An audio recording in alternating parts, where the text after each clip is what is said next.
तो हम लोग को आज पढ़ना है द्विघात समीकरण। ठीक है, तो सबसे पहले द्विघात समीकरण पढ़ने से पहले हम लोग को थोड़ा सा पीछे जाना है। हम लोग पढ़े थे शायद बहुपद में द्विघात बहुपद पढ़े थे लोग। तो जिस प्रकार हम लोग द्विघात बहुपद पढ़े हैं लोग, बात समझे ना, सेम टू सेम वही सारा कंडीशन होता है द्विघात समीकरण के लिए। बस थोड़ा सा इसमें परिवर्तन करना होता है। क्या, उसमें बराबर हमको खुद से लगाना पड़ता है। इसमें क्या होता है, बराबर ऑलरेडी दिया रहता है। ठीक है, जैसे कि मान लेते हैं हमको द्विघात बहुपद का जो मूल रूप है हमको पता है, क्या होता है, ax² plus bx plus c। इसको क्या कहते हैं, ये क्या है, एक बहुपद है।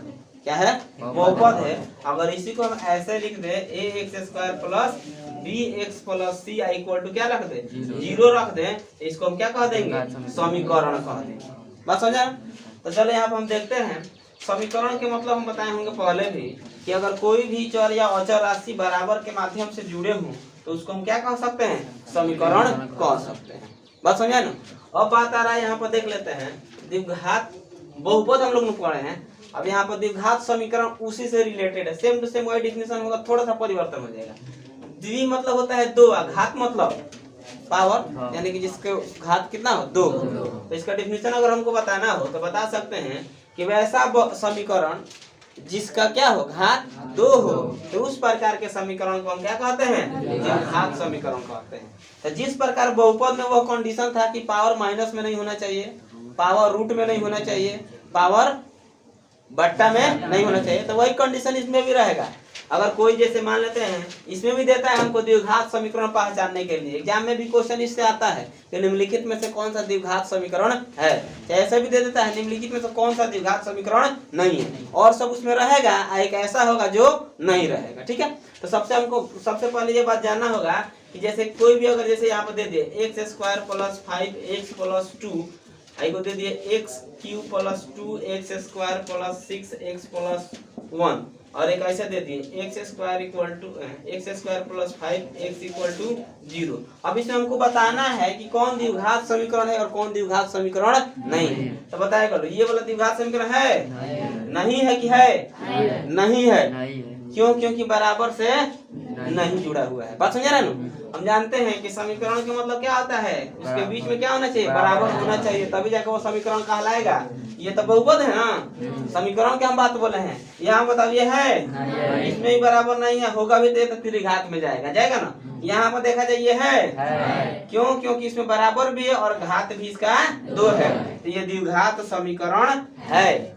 बात समझा ना। बहुत सारा ऐसा क्वेश्चन है जो कि हमको पहचानने के लिए मिलेगा कि निम्नलिखित में से कौन सा द्विघात समीकरण है और कौन सा द्विघात समीकरण नहीं है। तो हमें यही ध्यान में रखना होगा कि अगर पावर उसका क्या हो, 2 हो, तो हम समझ लेंगे कि यह द्विघात समीकरण है, अन्यथा नहीं। बात समझा। तो द्विघात समीकरण के जो हल करने का विधि होता है वो अलग अलग विधि होता है। ठीक है, तो इसमें हम लोग को दिया है, एक होता है वर्ग द्वारा, वर्गमूल वाला, एक दूसरा होता है शुद्ध गुणनखंड विधि द्वारा। ठीक है, या उसी को वर्गमूल भी कहते हैं। ठीक है, तो यहाँ पर हमको अलग अलग विधि से निकालना है, लेकिन हम लोग ऐसे सभी के बारे में थोड़ा बहुत करके जान लेंगे। ठीक है, तो इसमें हमको थोड़ा सा फॉर्मूला भी मिलेगा। जैसे कि मान लेते हैं हम लोग जानते थे उसमें शून्यक पढ़ते थे, किसमें, द्विघात बहुपद में। इसमें हमको उसी बतिया को क्या कहना है, मूल कहना है। समझ में रहा है ना। उसमें शून्यक होता था, इसमें क्या निकलेगा, मूल निकलेगा। अब बात ये आती है कि इसमें मूलों का योगफल भी होगा।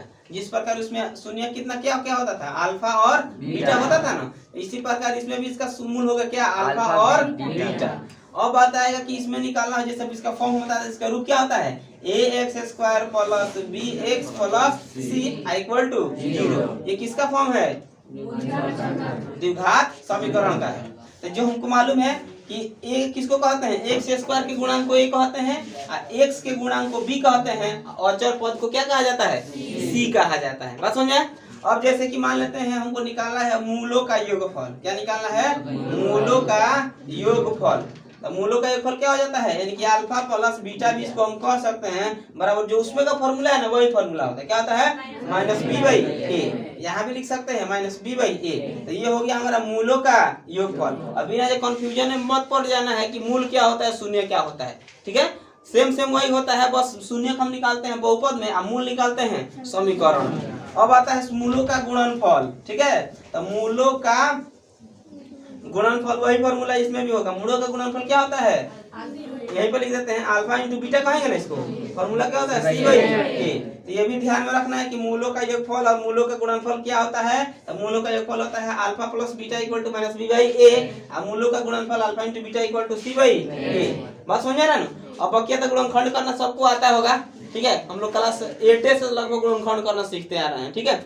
अब आगे बढ़ते हैं तो हमको यहाँ पे मिलेगा मूल निकालने के लिए डायरेक्ट। कोई ऐसा क्वेश्चन होता है जिसका गुणनखंड विधि द्वारा निकाल सकते हैं, लेकिन कुछ ऐसा भी क्वेश्चन आ जाता है जिसको गुणनखंड नहीं किया जा सकता है, उसको सिर्फ हम सूत्र की सहायता से निकालते हैं, ठीक है। जैसे कि मान लेते हैं यहाँ पर क्वेश्चन हम दे दें x² प्लस 3x प्लस मान लो 1 दे दिया गया, बात समझ रहे ना। तो यहाँ पर दे दिया गया हो तो गुणा करने पर कितना लाना है 1, और जोड़ने पर 3। तो कोई ऐसा अंक है जिसको हम गुणा करें तो 1 आ जाए और जोड़ दे तो 3 आ जाए, आ सकता है, नहीं आ सकता है ना। लेकिन इसको हम बना सकते हैं किस पर, ये मूल वाला जो फॉर्मूला मिलेगा उस पर। तो मूल वाला सूत्र क्या होता है यहाँ पर हम देख लेते हैं। तो मूल बराबर हो जाता है minus b plus minus root d by 2a, ठीक है।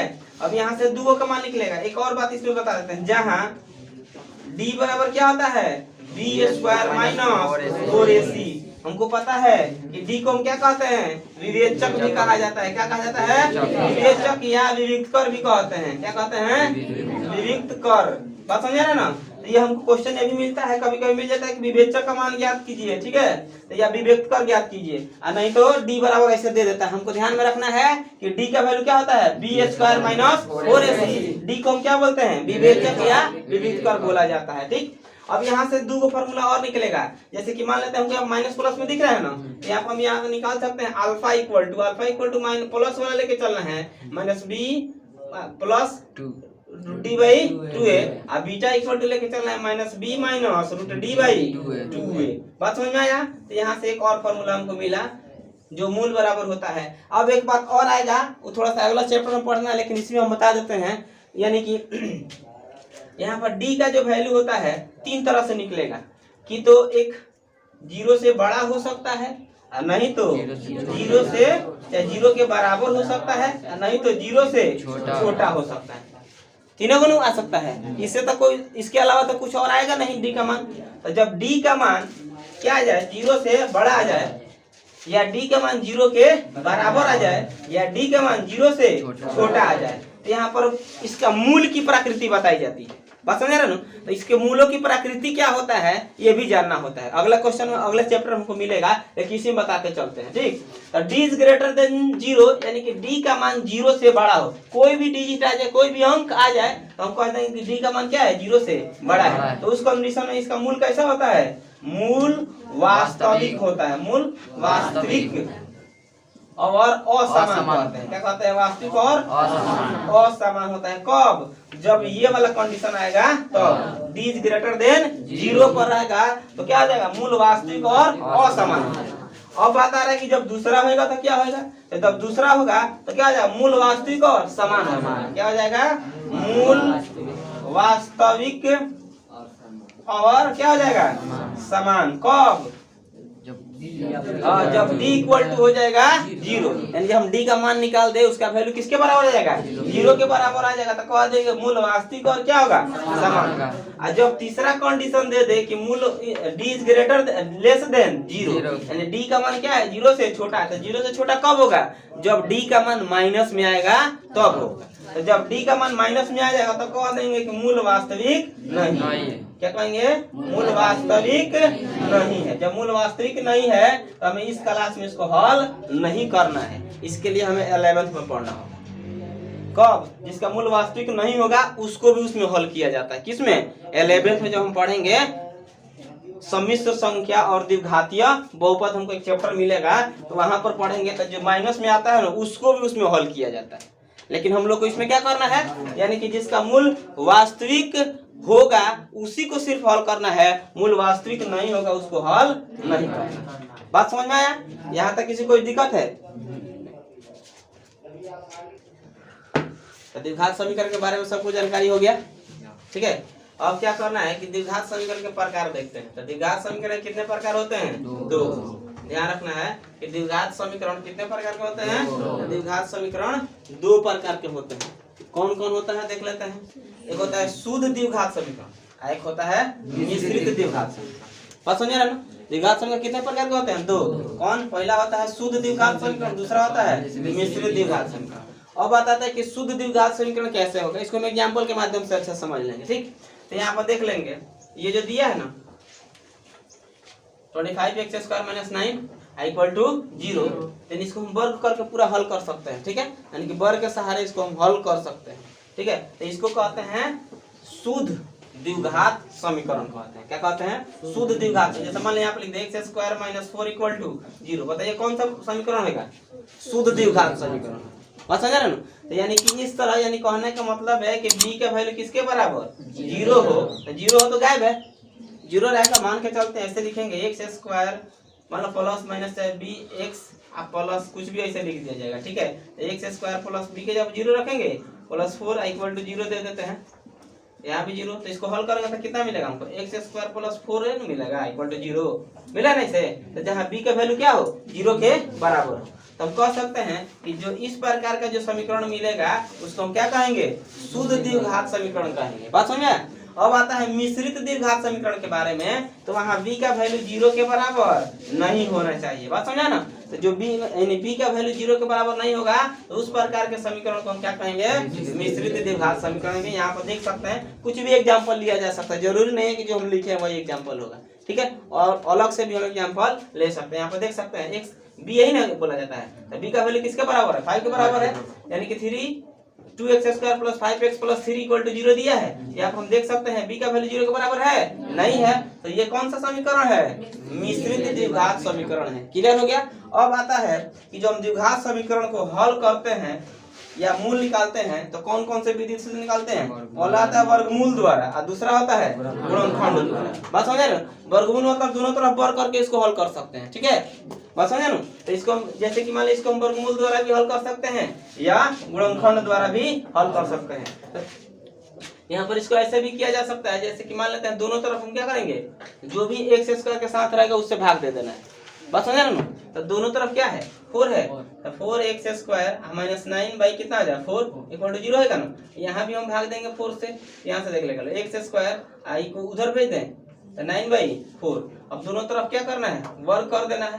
दोनों तरफ वर्ग करने पर, तो दोनों तरफ वर्ग करेंगे तो दोनों तरफ वर्गमूल करने पर, यानी कि दोनों तरफ वर्गमूल यानी रूट चढ़ाने पर, वर्गमूल करने पर। ठीक, तो दोनों तरफ वर्गमूल का मतलब यही सिंबल होता है। यहाँ भी देख लेते हैं तो कितना आ जाएगा? 9/4। इस पर स्क्वायर है तो रूट करे हैं तो हट जाएगा। अब यहाँ कितना आ जाएगा? +- 3/2। तो ये हो जाएगा कौन विधि? वर्ग वाला, यानी वर्गमूल द्वारा हो जाएगा। ठीक है, अब आता है गुणनखंड वाला। तो जैसे कि मान लेते हैं इसको गुणनखंड वाला भी हल कर सकते हैं। कितना दिया है? 4x² - 9 = 0 दिया है ना। अब इसको हम 4 को क्या लिख सकते हैं? 2 के स्क्वायर लिख सकते हैं, x² और 9 को क्या लिख सकते हैं? 3 के स्क्वायर लिख सकते हैं, = 0। ये दोनों को एक में रख सकते हैं ना, 2x का होल स्क्वायर माइनस 3 का स्क्वायर = 0। अब यहाँ पर हमको एक फॉर्मूला मालूम होगा, a² - b²। क्या होता है? a + b × a - b। ठीक है, तो यहाँ पर लिख सकते हैं इसको एक बार क्या प्लस में और एक बार माइनस में लिख सकते हैं, = 0। अब यहाँ से हल कर लेते हैं इसको, हो जाएगा कितना? 2x + 3 = 0। और 2x = कितना हो जाएगा? माइनस में 3 होगा, x = कितना हो जाएगा? -3/2। आया समझ में? अब इसी प्रकार दूसरा वाला है, नीचे वाला है ना, यानी इसको लिख सकते हैं 2x - 3 = 0। और 2x = इधर माइनस उधर गया तो प्लस में, x = कितना आया? 3/2। तो यहाँ पर देख सकते हैं प्लस में और माइनस में आया ना, यहाँ भी देख सकते हैं प्लस में माइनस में आया है। तो ये कौन सा विधि है? गुणनखंड विधि द्वारा हल कर सकते हैं। और ये है कौन सा विधि? वर्गमूल वाला। तो जिस प्रकार चाहे हम उस प्रकार हल कर सकते हैं। समझ में आया ना सबको? चलो।